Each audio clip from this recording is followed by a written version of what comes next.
Monsieur Comment vous avez Giovanni, fait? comment pour Lui, il s'est emmené au Québec. Il est arrivé d'Italie. Puis il est arrivé, comme je vous le dis, avec l'école de ski de Fritz Loosely, qui avait l'école au château Frontenac. Puis Giovanni a fait tous ses niveaux.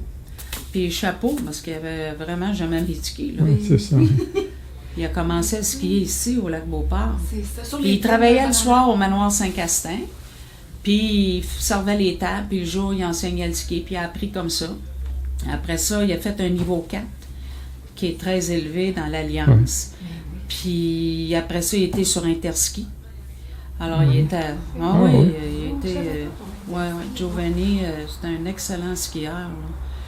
Je veux dire qu'ils ont mis l'école de ski. Giovanni a mis l'école de ski ici sur la map. Là.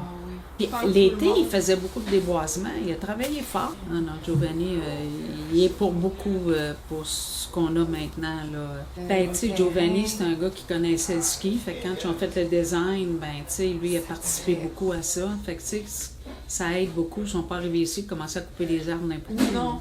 Oui, ben, le petit côté artiste a dû exact. le dessus. Exact. Vous avez utilisé On peut construire ça avec de vieux matériaux.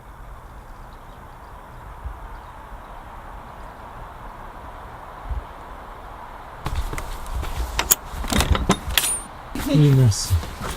C'est drôle. La route était Oui, oui. parce qu'hier c'était pas drôle. C'était pas très bon. Il y a tellement vanté hier. J'ai pris la voiture, je vais essayer de...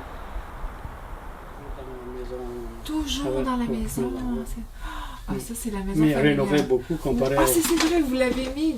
D'ailleurs, vous l'avez mis dans votre livre. Ouais. On voit la partie, une photo ancienne, puis la partie rénovée. Oui, oui. Non, c'est différent maintenant, c'est sûr. Hein.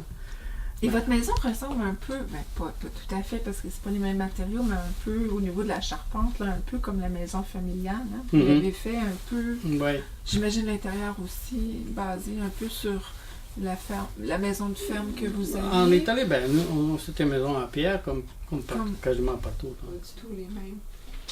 Ça, c'est quoi Ça, c'est une muraille qu'elle se trouve dans l'entrée principale de l'école de mosaïque. Ça représente la ville de Spilimbergo, où j'étais l'école, l'ancienne ville du 6e siècle, 16e siècle. Ben, ça fait qu'on voit toute la forteresse. Oui, c'est ça. Ça fait penser à ma ville natale. Oui. On a un fleuve qui fait le tour de la ville où je suis né, puis avec des ponts-leviers, tout ça, il y avait des tours. Parce que le premier vestige, c'est du 7e siècle.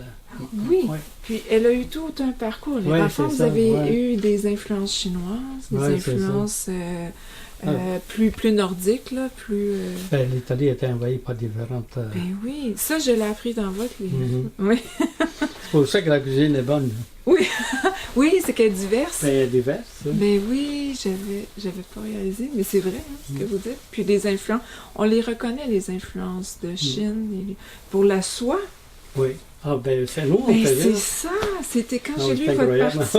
Ben oui, j'ai dit les verres à soie en Italie. La soie, elle est tabac. Ben oui. À la ferme, ben moi c'était une ferme, on avait une ferme, mon père avait une ferme.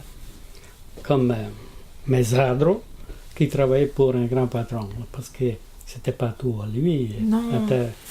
En ce temps-là, c'est que la terre appartenait à un de ses cousins, puis on l'a travaillé, puis il prenait la moitié des produits. Et gardait la moitié Comme des locataires. C'est ça. On était comme des locataires. Ouais. Il y avait un propriétaire, puis vous deviez exploiter. Ouais. Et les verres à soie, pourquoi les verres à soie? Ben, parce qu'on vendait les cocons. Oui. Et puis c'était le gouvernement qui a acheté ça. OK. Alors on portait ça à la coopérative. Puis ben, mon père pouvait avoir un certain montant pour cette liquide. C'est ça pour... Et où il a appris à faire l'élevage des verres? Ben, tout le monde le faisait dans ce temps. Les fermiers, les vins, tout. On vivait juste rien qu'avec les produits de la ferme à la maison. Autosuffisant, complètement. On pouvait faire 3-4, disons, récoltes par année. Hein. à cause de la température. Et c'est de là que les Italiens ont... parce que on connaît beaucoup les Italiens pour la valeur des tissus. Oui, c'est ça, pour la mode, tout ça, là, ben, c'est sûr. L'habillement est très important pour une Italienne. Oui. L'habillement, la bouffe. Puis l'arrivée au ski dans tout ça, parce que vous avez... Ah, ben là, parce que j'avais essayé toutes sortes de choses après la mosaïque. Disons, j'ai essayé bien des choses que je n'ai pas mis dans ma biographie non plus, là. Oui. Mais j'étais vraiment fatigué de chercher quelque chose qui me convenait. Puis l'argent, j'en faisais pas. C'était le minimum vraiment là, que j'avais pour vivre. En ce moment-là, je me suis... vu que j'avais travaillé au Château Frontenac en été, puis que j'avais commencé à apprendre à skier, tout ça, puis j'ai été engagé par le directeur de l'école de ski du manoir Saint-Castin. C'était en Suisse. Non, du manoir, par contre, c'était l'école du Château Frontenac. Ah! Oui, j'étais directeur. Le Hawk Ski Hawk School, oui. Puis, j'ai appris, on voulait tellement, avec mon copain Mario, on voulait tellement apprendre vite, on pratiquait quasiment jour et nuit tout le temps. Même la pleine lune, là, oui, le soir. Oui. C'est parce que là, vous ne faisiez pas prendre, vous aviez la liberté d'aller. Puis on montait à pied, puis on a pratiqué beaucoup, puis on commençait à prendre des cours de l'Alliance, puis tout ça. Amateur, puis ensuite, on a évolué très, très, très vite. Puis le Mont-Castin, ça, c'était... Vous êtes resté là jusqu'à ce qu'il est passé au feu, ou... Non, il passait au feu, il n'y a pas tellement... il avait passé au feu avant, quand j'ai commencé à enseigner. C'est ça. Le premier hiver, l'été, il est passé au feu, c'est ça. Puis après, vous êtes resté... Je suis resté 6 étés, et 5 hivers, si je me rappelle bien, parce qu'après, j'ai commencé à enseigner à Montseno, aux États-Unis. Je voulais apprendre l'anglais un peu plus. Et puis ensuite, on était engagé comme directeur et assistant directeur pour l'école de Montmorford. Ben oui, c'est ça. Donc avant même d'être Sainte-Anne, la première école de ski de laquelle vous êtes directeur, c'est Montmorford. Oui, Mario Giovanni, ça s'appelait l'école de ski et boutique de ski Mario Giovanni. C'est le beau nom québécois. Et puis moi, à l'ouverture du Mont-Sainte-Anne, quelqu'un, durant l'été, en été, je travaillais à j'ai déménagé à Saint-Joachim parce que il y avait un type qui venait skier à Montfort qui avait une compagnie pour faire des enseignes commerciales. Ah. Alors, vu que j'avais quand même une bonne main... Ah, c'est pour ça les enseignes à Saint-Hyacinthe? Oui, c'est ça. Alors, l'été, j'allais travailler pour lui, puis l'hiver, j'enseignais les skis à Montfort. Ça, c'est 2 ans, j'ai fait 2 ans. Et puis en 65, je suis arrivé avant l'ouverture... du Mont-Sainte-Anne ici. J'ai appliqué, ils m'ont choisi. Il y en avait quelques-uns d'autres, mais ils m'ont choisi. Donc, vos premières responsabilités, c'est de faire la publicité de cette montagne-là. C'est ça, oui, parce que c'était la ville de Beaupré qui était propriétaire en ce moment-là. Ah, c'est pour ça que vous avez appliqué à la ville de Beaupré. Oui, c'est ça, c'était la ville de Beaupré qui développait les Mont-Sainte-Anne. Okay. Mais ils ont eu des subventions du gouvernement, tout ça, là. Pour pouvoir exproprier les terres que les gens ne voulaient pas. Et puis, ensuite, ils ont gardé ça jusqu'aux années 70, à peu près. Ah oui, c'est ça, 70. Mais vu que les chalets avaient brûlé durant l'été, après la première année d'opération, ça prenait un nouveau chalet. Puis là, il y a eu des différences entre les conseillers, la commission du Mont-Sainte-Anne, alors ça ne marchait plus tellement. Et ils ont dû, à un moment donné, les gens ne voulaient pas s'endetter parce que c'était chaque citoyen qui était responsable de la dette, en fond. Alors, pour pouvoir continuer à développer, ils ont été obligés de céder ça au gouvernement. C'est pour ça que ça passe de main. Ça passe de la ville au gouvernement. Oui. Et puis, il y a une bonne partie de la promotion, elle s'est faite à travers les salons de ski. Vous avez participé à beaucoup de salons. Là aussi, au Montfort, quand j'étais au Montfort, aux États-Unis, là, tout ça, il y avait des salons de ski partout. C'était très populaire. Dans l'Est, il y avait des stations de l'Ouest américain qui venaient vers l'Est. Nous, on n'allait pas dans l'Ouest, mais moi, je faisais toutes les villes les États-Unis, New York, Boston, Philadelphie, Chicago, Toronto. Puis je partais pour 6-7 semaines là, avant la saison de ski. Et puis on rencontrait aussi les maisons du Québec, du fédéral, dans les villes. Puis on faisait la promotion. Puis il y avait beaucoup d'imagination déjà. Hein? Il y avait des pistes intérieures à ces salons-là. Oui, c'était c'était des tapis. Avant, c'était des tapis qui ne roulaient pas, avec des brosses en plastique. Là. Puis après, c'était... il a sorti les tapis roulants qu'on parlait. Oui. C'était quelque chose. Oui, ça c'est un peu déstabilisant là, pour quelqu'un qui skie sur la neige. Les gens aimaient ça. Là. C'était une période... C'est comme une expérience qu'on vivait au salon. Ouais. Donc il y avait aussi l'échange avec les autres. Oui.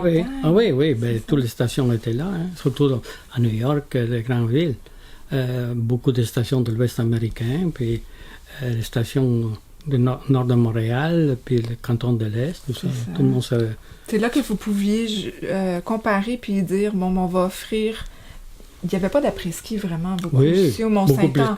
Mais là, j'étais obligé, je commençais à organiser la semaine du ski parce qu'ils connaissaient pas tellement le domaine du ski. Puis bon, je suis organisé avec un motel en bas à Zénith, puis à faire les semaines du ski, la publicité, puis durant la semaine, on a essayé de faire quelques activités, là. Descendre au flambeau, en haut de la montagne, puis ensuite la fondue avec les clients. C'est tout moi qui faisais ça, la fondue.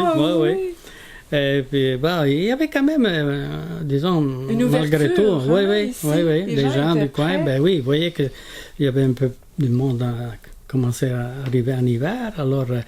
À ce moment-là, tous les motels, les hôtels, les motels surtout dans ce temps-là, ils étaient tous fermés en hiver. Saint-Anne-de-Beaupré, sur la côte, c'était très, très tranquille. C'est pour ça que la station de Mont-Saint-Anne a ouvert, que le gouvernement a investi, parce que c'était une région sous-développée. Et puis, il y avait un plan qui s'appelait ARDAS, c'était pour investir et développer les places qui n'avaient pas de revenus, que les gens quittaient, tout ça. Comme ça qu'ils ont subventionné pas mal pour développer le Mont-Saint-Anne.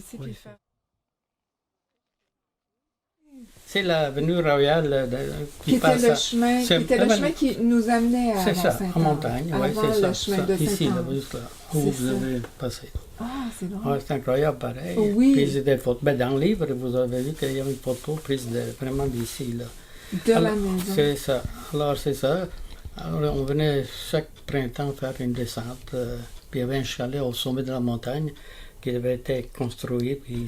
Un petit refuge, parce que j'ai déjà retrouvé un film qui date de ces années-là. Oui, de Beauregard, dans les années 50, qui faisait la publicité. Publicité de Québec, puis il y avait des centres de ski avec...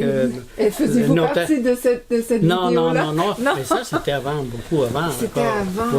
Oui, probablement dans les années 47, après qu'ils ont fait le piste, qu'ils ont fait les championnats canadiens, ou quoi que ce soit. Qu'est-ce qui m'ont remonté les skieurs en haut à ce moment-là? Ça devait être à pied, il n'y avait même pas de tir. Non, c'est tout à pied, rien. Oh, wow! Oui, on faisait une descente. Juste sur la pionnière. Et c'est après. Donc, il y a déjà eu des compétitions. Donc, oui, championnat canadien. Et puis, quand vous êtes revenu, vous occupez de l'école de ski. Vous avez réintroduit parce qu'ils ont recommencé à faire des compétitions. Oui, mais là, on a commencé avec la Dumouriez. Mais les sports d'hiver, il y avait une organisation, et puis on avait les Jeux d'hiver. À Québec, là, qu'on appelle ça. Et c'était aussi, pas juste les skis, il y a d'autres choses. Puis il y avait une organisation qui s'occupait de ces choses-là. Puis on a eu les premiers Jeux d'hiver, en fait, quand je suis arrivé, là, dans les premières années. Ensuite, on a eu la première course internationale, c'était le Dumouriez international. Ah, c'est ça. Dumouriez, de commanditaire Dumouriez.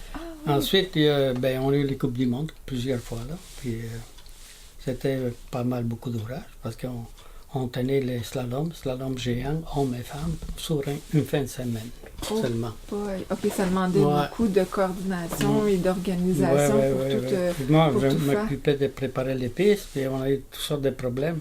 Chaque fois qu'on avait la Coupe du Monde, on a eu la finale aussi, il pleuvait, puis La température n'était pas clémente. c'est épouvantable. Puis le rebond de pente, quand la cabine est arrivée, est-ce que c'est là que l'essor de Oui, là, c'était montagne. la première télécabine dans l'Est canadien. C'était Oh, la première dans tout l'Est. l'Est, oui, Quand même. canadien. OK. Alors, c'était un point intéressant pour exploiter à point de vue marketing et publicité. Mais oui. C'est Donc, ça. vous avez fait partie, vous Oui, avez oui. fait, même visuellement, Oui, c'était oui. vous qui Ouais, étiez le ouais. skieur sous la cabine. Il y a eu tellement de publicité pour ça, là, beaucoup. Hein, puis, c'est normal. Puis on avait une bonne... Je pense qu'autrefois, on disait qu'on avait 2050 pieds de dénivelé. Oui. Et qu'on était les plus hauts dans l'Est, puis ensuite Mont-Tremblant Est était arrivé. jaloux un peu, et on mesurait de nouveau, et on mis quelques pieds de plus, en fait. Juste pour dépasser. Ça, on un n'a peu. jamais vérifié. Ça fait qu'on avait 2 points de marketing importants. La plus première haute télécabine, puis le plus haut dénivelé de l'Est du Canada. Canada, oui. Et puis, il y avait déjà des écoles de ski, des sports-études très tôt, Oui, là, des années 60. c'est ça. On avait organisé ça. Ah, c'est vous, c'est Ouais, l'école ici ouais, qui ouais, avait organisé ouais. ça. On donnait des cours aussi gratuitement pour les gens du coin qui n'avaient pas les moyens. On y trouvait des skis. Là, dans l'après-midi, quand c'était tranquille, on donnait des cours pour les jeunes. Là. Mais c'est préparer la relève, en fait. C'est que C'est vous ça, préparez les ouais. clients pour La première assurer- expérience, c'est ça. C'était sport-études. Les jeunes dormaient dans les pignons, on appelait ça du chalet. Oh, ici même. Ici, oui. Ils Ah, parce passaient qu'ils la passaient semaine. la semaine. Oui. Ah, il n'y avait pas d'aller-retour, là. Non, ils restaient passaient toute la semaine. Oui, ils couchaient. Ouais. Wow. Mm. OK, c'est un vrai... Fait que on s'imprégnait vraiment du Donc, ski. dans l'ambiance et tout, là, puis bon. Puis vous étiez en charge de toute cette semaine-là, là, Oui, j'ai collaboré, disons, avec l'école. Avec l'école, tout ça. Les Ouais. écoles autour. Là, les C'est écoles. ça. Puis, Mais ils venaient surtout du Québec, je pense. et puis, ce qui vous a ralenti, c'était des problèmes de santé, en fait. Plus ici. tard, ça venait beaucoup plus tard, oui. Vous avez fait Et une longue dans- période. Qu'est-ce qui est arrivé, c'est que, en fait, quand j'ai laissé l'école de ski, j'étais en charge totalement de la montagne, toutes les opérations en montagne, puis avec les syndics, tout ça, les choses commençaient à se gâter pas mal fort. Moi, j'ai toujours été travaillant, puis alors, disons, ils m'ont créé des problèmes. Oui, ça, Mais disons que j'avais beaucoup de j'avais responsabilités. des responsabilités, puis en plus, toute ma famille, un peu, mon père est mort Depuis cardiaque, cinq ans. tout ça, C'est oui. vrai, oui. Mon frère, deux frères en Australie, un a été opéré 2 fois, puis une fois. Alors, c'était dans la famille. C'est dans le bagage. Mais pas parce que j'étais gras. Je pesais 142 livres, je pense, à ce moment-là. Mais le stress... Oui. Puis là, j'ai décidé, en fait, de peut-être quitter... c'est arrivé en ce moment-là, quitter Mont-Saint-Anne, puis j'ai repris à peindre. Mais à l'occasion, quand j'avais un peu de temps, je peignais, j'allais en Charlevoix avec d'autres peintres, puis... c'est la peinture, tranquillement. Oui, tranquillement, oui. Puis pris. ensuite, le mosaïque, tout ça, là. Fait que... Et vous êtes retourné à la raison pourquoi vous êtes venu ici, en fait. Oui, dans le fond, oui, ça finit bien, dans le fond, parce que j'aime... Qu'est-ce que j'ai appris? Mais oui. Oui, je trouvais ça triste un peu, beaucoup, en fait, quand les premières années que je ne pouvais pas continuer dans le même domaine, tout ça. Par contre, j'ai fait d'autres choses intéressantes. J'ai quand même assez une belle vie, malgré que j'ai travaillé fort, parce que c'était pas évident à Mont-Saint-Anne de développer ça, là, les premières années. C'est là qu'on a fait le plus de développement, des pistes remontées pendant bien des années. Il y avait même une partie où il n'y avait pas quelqu'un aussi qui venait venir développer quelqu'un de Toronto. Oui, un de mes amis, oui, qui avait... Oui. On avait un beau projet. Ben, il y avait un beau projet, mais c'est moi qui essayais de trouver tous les terres, à peu près. Et puis, ça durait son étude 3 ans. Ils avaient un bureau au Québec, tout allait bien. Mais c'était pendant la crise, à un moment donné, lui, il y avait des projets très, très importants à Toronto. Puis ici, ça ne bougeait pas vite. Malgré tous les efforts qu'il a fait, il y avait 3 employés avec un bureau au Québec. Tout était fait dans les règles pour pouvoir développer le côté sud-ouest de la montagne. Sud-ouest, donc on parle de l'autre côté de la crête, c'est ça, on arrive au bout. C'est ça. Et ça aurait été intéressant parce qu'on avait planifié en fait de faire une division de la clientèle quasiment à partir du coin là-bas où il y a le dépanneur. Alors les intermédiaires allaient à gauche, puis les experts à droite. Puis tous les pieds de la montagne auraient été reliés par des remontées. En fait, comme on trouve des fois. Un peu comme on trouve en Europe. En Europe, c'est ça. Oui. Il y avait, le projet était très, très intéressant. Seulement, il y a eu la crise, puis bon, ça traînait trop longtemps. À un moment donné, vu que ça ne bougeait pas, ils arrêtaient. Mais ils auraient voulu reprendre quand une fois la crise passait, mais ils avaient payé presque plus que la moitié des terrains. Il a perdu 5-6 millions en ce moment-là. Et est-ce qu'ils ont gardé l'idée en quelque part? Bien, l'idée, maintenant, c'est fini. Non, hein, quand ils l'ont pas gardé. le bateau est passé, c'est fini. C'était terminé. C'est dommage parce qu'ils ont pris le projet d'ici, puis j'ai vu des gens du Mont-Tremblant qui sont venus, puis ils m'ont montré le projet. J'avais tout ça sous papier, moi, tous les plans, tout. Oui. Parce que j'ai collaboré beaucoup pour ça. Ça, c'est dans les années 30. Hein? Les années 30, 35. Non, beaucoup plus tard. 88, là. Qui était vraiment... c'est ça. Après, dans le fond, le développement avait probablement atteint aussi son plein potentiel. Donc, c'était comme de pousser un peu plus loin. Oui, c'est ça. Pousser un peu plus loin pour la région. On voulait faire un autre golf, en fait, déplacer un peu le clubhouse. Oui. Puis avoir un développement tout long sur le pied de la montagne, vers l'ouest. Tout a été planifié professionnellement, là, vraiment comme... Puis là, il y avait les routes. On a quand même l'accès aux routes. Il y avait un petit peu de routes à faire, mais ça aurait été possible de le faire. Tout a été bien étudié pendant 2-3 ans. C'est quand même un long processus. Oui, mais c'était bien fait. Mais, qu'est-ce que vous voulez? Avec le gouvernement, c'était pas facile. Non, c'est ça que ça prend. C'était pas facile, puis ensuite, il y avait disons, réticence par les gens d'affaires du coin, parce que c'est quelqu'un de Toronto qui développe et tout ça. Oui, ok. Puis les hôtels de Québec, pas trop heureux, parce qu'on développait plus dans la région. Là. L'idée, c'était de faire un village qui ressemblait un peu à la ville de Québec, là, vous savez, un style oui, pour avoir français, des hébergements, c'est ça, tout. L'offre qui est... Puis même, il y avait en tête de voir une place pour faire atterrir des avions, comme ils ont montré. Ah oui, à Mont-Tremblant. Parce qu'il y avait les terrains là-bas.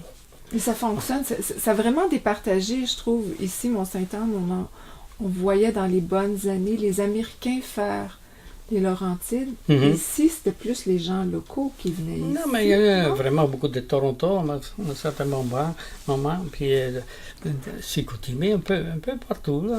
Seulement, on n'avait pas l'infrastructure qu'il fallait comme il faut. Là, puis, pour faire des longs séjours, c'est ça. C'est ça. Puis, c'était les périodes que tout le monde développait aussi les skis, là, que le gouvernement subventionnait n'importe quelle petite montagne, un peu fort. Puis c'est sûr que après, il s'est développé plus en Mont-Tremblant, puis bon, ça s'est divisé un peu la clientèle. Mais le problème, ça a toujours été ici qu'on n'a pas eu le temps de développer les villages vraiment avec atmosphère comme il faut. Puis bon, les villages au pied de la montagne, c'était pas ça qui devait être au commencement, c'était d'autres choses. C'était où il y avait les lacs, puis avec une piste qui descendait là, puis là on aurait... Dans le plan directeur, la première chose, on gardait les petites maisons qu'il y avait au pied de la montagne, là, avec style, et puis faire des petits auberges. Ça aurait créé l'ambiance, en fait. Plus après-ski, plus qu'est-ce qu'on connaît. C'est ça. Ça aurait été un noyau sympathique. Puis après, les plans, ils suivaient actuellement qu'est-ce qu'ils font, en fait, à l'autre côté de barrage, là, si vous voulez. Oui. Puis bon, mais...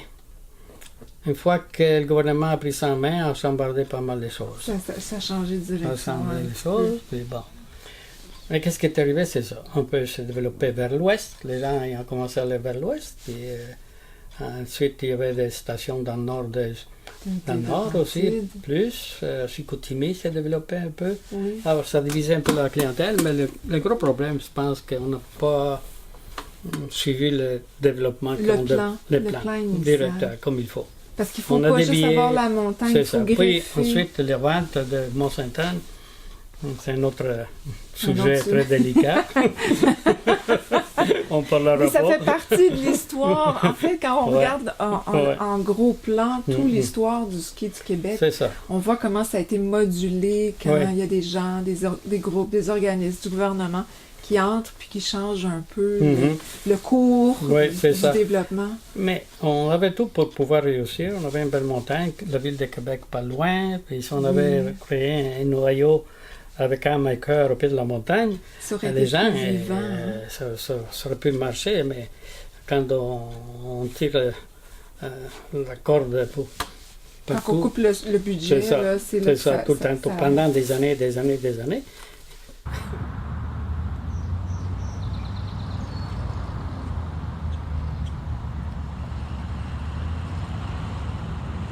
Donner la sculpture. Oui. Les sculpteurs, ils n'étaient pas payés pour manger ou quoi que ce soit. Ils faisaient leur effort. J'ai fait mon effort. J'ai fait un contre-échange avec eux. Là. Tout ça m'arrangeait bien. Pas un sou avec ça. Moi, je mets tout mon temps et tout ça. Oui. En dehors. Et finalement, le symposium était... Oh, on est allé ailleurs. Elle est allée ailleurs. Mais c'est un beau symposium, je peux vous dire. C'était l'idée des gens de la Beauce, de repartir ça. Puis... Ben non, c'était mon idée, mais les autres, ils ont vu ça. Ils disent pourquoi pas, ils ne feront pas. Alors, ils ont pris l'idée, ils ont même pris quelques sculpteurs. C'est ça, j'allais dire, ils ont dû le c'est ça. C'est ça, le resoumettre à ces sculpteurs-là. Et là, ben, en faisant des choses intéressantes, on était capable, ils ont mis de l'argent aussi. Là. Oui, c'est ça. Puis là, au niveau de la galerie, pour les peintures, par contre, ça, c'est vous aussi qui l'avez mis de l'avant, là, c'est dans votre propre maison, là, oui. La galerie. La galerie, c'est différents sculpteurs. On avait des sculpteurs qui avaient été ici aussi faire de la sculpture. Là. Oui. Ouais, il y a des choses que j'ai essayé, mais quand il n'y a pas de volonté, qu'il n'y a pas de vision, on ne va pas loin. Ça va pas très loin. Même si ça coûte un peu d'argent, c'est à long terme qu'il faut voir. Là.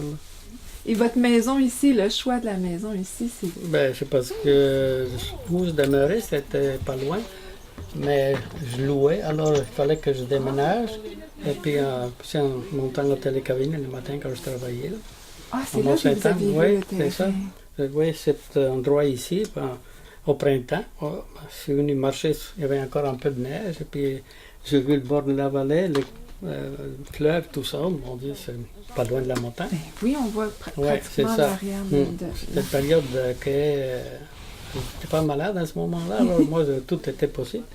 Et là, j'ai commencé à faire des démarches, et puis j'ai fait une grange à Saint-Péréol pour récupérer tout mon vieux bois pour la maison. Oui. Puis la pierre vient de Château-Richer. Enfin, comme les pierres, la plupart des pierres qui ont bâti la basse et Haute-Ville, en fait, de Québec. C'est ça, c'est bien une pierre de carrière. En fait, je vais commencer avec la pierre des champs, parce que où j'ai défait la grange, il y avait la pierre ronde là, qu'on appelle des champs. Vraiment comme mais quand j'ai commencé à construire, j'ai fait des fondations avec ça, mais il pleuvait tous les jours. Alors quand on fait la pierre, il faut toujours couvrir et arrêter. Et puis c'était difficile d'aller chercher la pierre dans le champ. Oui. Alors, puis en plus, j'aimais mieux la pierre de carrière. Ça se positionne mieux. Pas tellement pour ça, c'est esthétiquement, je trouve ça plus intéressant, disons. C'est ça, j'ai commencé à aller chercher la pierre de la carrière. C'est ça, on a continué avec ça, le reste, par des fondations, disons. Puis la maison, la première partie, le premier bâtiment, c'est sur combien d'années, combien de temps? J'ai fait la maison complètement, excepté avec la cuisine d'été qu'on appelait autrefois. Là. Puis ensuite, continuer chaque année quasiment. Et le vélo, la passion du vélo? Le vélo, c'est toujours été là. Toujours été là. Quand j'allais à l'école, primaire, primaire, on allait à pied. C'était pas loin de l'école, mais après au secondaire, je faisais 8 km le matin, 8 l'après-midi. Avec le train même, hein? Ça prenait le train? Après, pour aller à l'école de mosaïque. Mais au secondaire, je prenais pendant 3 ans la bicyclette, tout le temps. Okay. Puis ensuite, pour aller à l'école de mosaïque, je prenais la bicyclette et ensuite le train pendant 1 heure. C'est ça, tous les jours. C'est beaucoup de voyages. Je me levais très tôt le matin. Très très tôt, vous finissez très très tard. C'était des longues journées d'école. Longues journées, oui, parce que c'était quand même... Puis je revenais surtout l'hiver, il faisait noir quand je revenais là, en bicyclette. On se levait tôt parce qu'il fallait préparer le petit déjeuner un peu. Là, puis Ma mère était toujours prête le matin.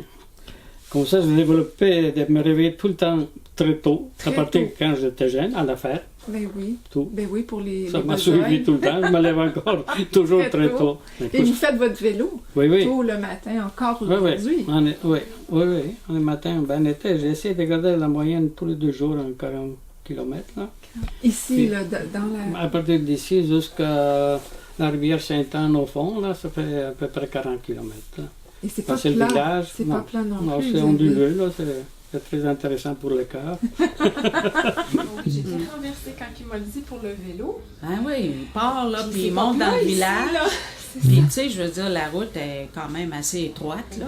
Moi, j'ai toujours peur, fais attention. Puis là, il revient par, quand tu reviens du massif, là, la grande côte de la Miche, là. Hey, mais non, il fait ça. C'est M. Marinoni est venu me voir. Oh. Ah, ça, c'était pour Oui. le lancement du Oui, vélo. c'est quelqu'un qui me l'a amené ici. J'en avais entendu parler de lui. Il était venu pour une occasion à Mont-Sainte-Anne sur le vélo, je pense. Ouais. OK. Alors, un de mes amis, il dit il faut que tu rencontres Giovanni, puis il était avec son épouse. Et on a pris un verre de verre ensemble, il était bien content. Apparemment, il vient faire la cueillette de champignons en Charlevoix. J'ai dit si jamais vous venez à la tonne ici. Ah oui. Pas besoin d'aller si loin. Non, c'est ça.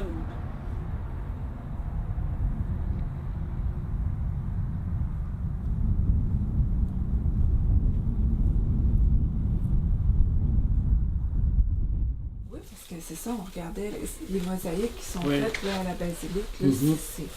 c'est sûr qu'il n'y a pas de passage là aussi, là. C'est pas usé, là. Il n'y a pas de... Ouais. Ceux qui sont au... Ils ne peuvent pas user. au plafond. là. Non, Ben, c'est ça. À Venise, vous marchez sur les planchers de Oui. la basilique. Puis, Puis il reste... Depuis des 12e, centaines d'années, ouais, c'est ouais. des centaines et des centaines, et ça ne s'abîme pas. Mais c'est ça. Il y a 2 maisons qui font ce produit-là, en fait, cette tesselle-là. Ils étaient tous les deux à Venise, Orsoni, puis Donna. Maintenant, il y en a une qui est rendue à l'école de mosaïque dans la même ville que Spilimbergo, où j'étais à l'école. Oui.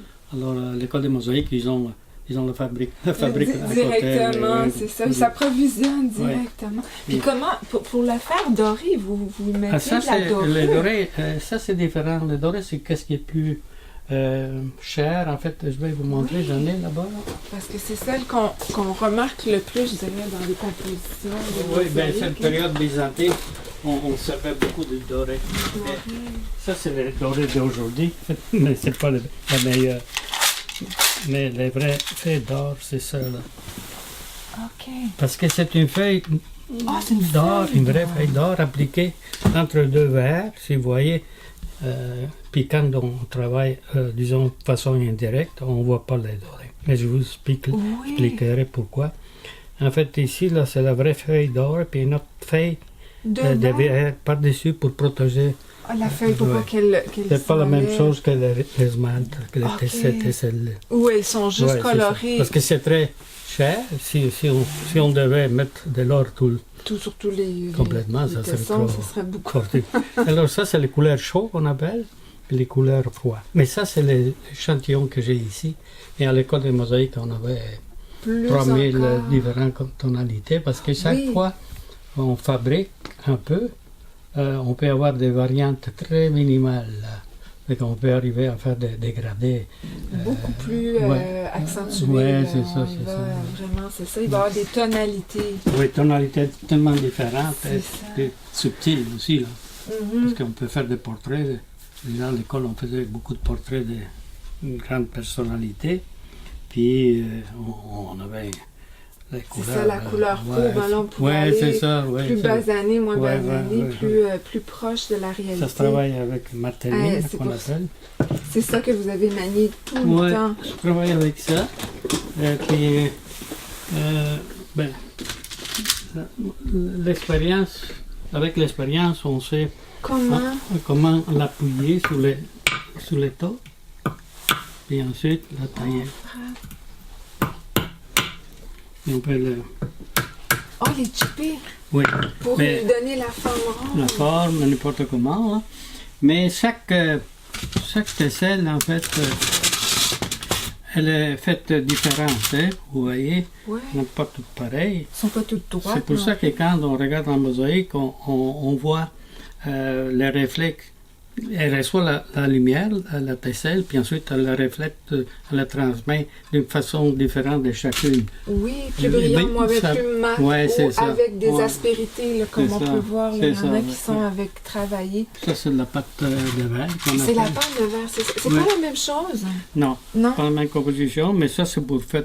On peut faire de la mosaïque avec ça. En fait, la mosaïque, on peut la faire avec différents matériaux. De la céramique C'est une jusqu'à... agglomération de différents matériaux, si on veut appeler ça, disons, faire un mural. C'est ça. Alors, moi, je fais des choses en grand, des petits aussi. Donc, Là, c'est comme si vous faisiez le cadre à l'intérieur duquel vous allez venir déposer vos couleurs. c'est ça, la couleur, forme. puis les formes. Oui, c'est ça.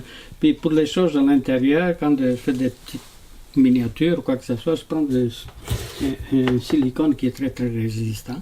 Mais par contre, quand on travaille pour faire des murales à l'extérieur, ça prend une composition différente. Ah, le ciment, Comme qui est ciment, beaucoup, ouais, c'est un peu ça. comme on fait le mortier à l'extérieur. Pour, un petit ouais, peu pour plus, appliquer dans la chambre de bain ou quoi que ce soit. pour que ça résiste Ouais. au changement de température. Différentes méthodes, disons, appliquer aussi. Là. Les deux principales, c'est la façon directe et l'autre indirecte. Ouais, Ça, c'est une façon directe. OK. Autrefois, quand on faisait les plafonds des églises, temps byzantins ou quoi que ce soit, ils allaient sur place appliquer les couleurs sur place. Directement. Ouais, ils avaient leur modèle, puis ensuite, disons, ils faisaient une partie du plafond, et ils avaient le modèle en papier, puis ils mettaient une petite couche de ciment légère, puis là, ensuite, avec les dessins, ils picotaient ils faisaient des trous sur les contours des dessins qui s'imprégnait sur le ciment. Ah oui. Sur le c'est ciment, ça, après, ils appliquaient la Oui. mosaïque, comme je fais ici, mais ici, c'est pas sur le ciment. OK. Mais ça c'est prenait comme ça, tout le une patron. installation, puis Je comprends. en ce moment-là, le temps ne comptait pas. Hein? Et on monte et descend des échafauds C'est ça, oui. souvent. Puis quand on l'applique sur place, la murale ou la mosaïque, morceau par morceau, on met une couche sur les dos de la mosaïque, et puis ensuite un petit peu sur le mur ou sur le plafond, on applique, on l'arrange, fait l'assemblage, puis on mouille le papier, on le décore. OK.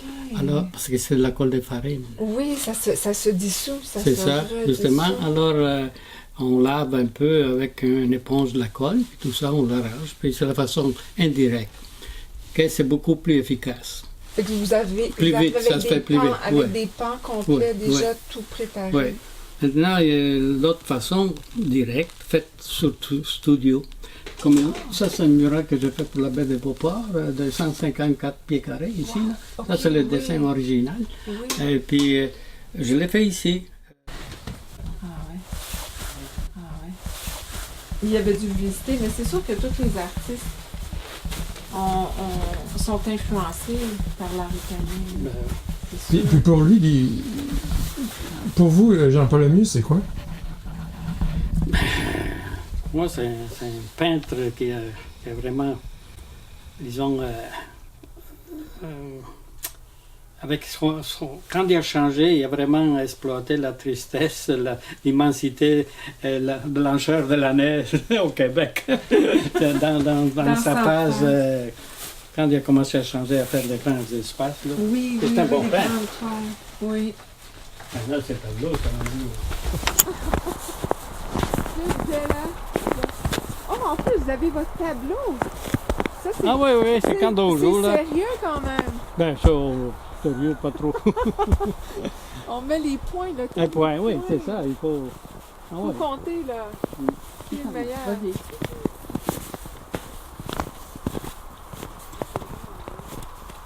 Et ça, c'est ce que vous avez utilisé On pour peut faire... construire ça avec de vieux matériaux.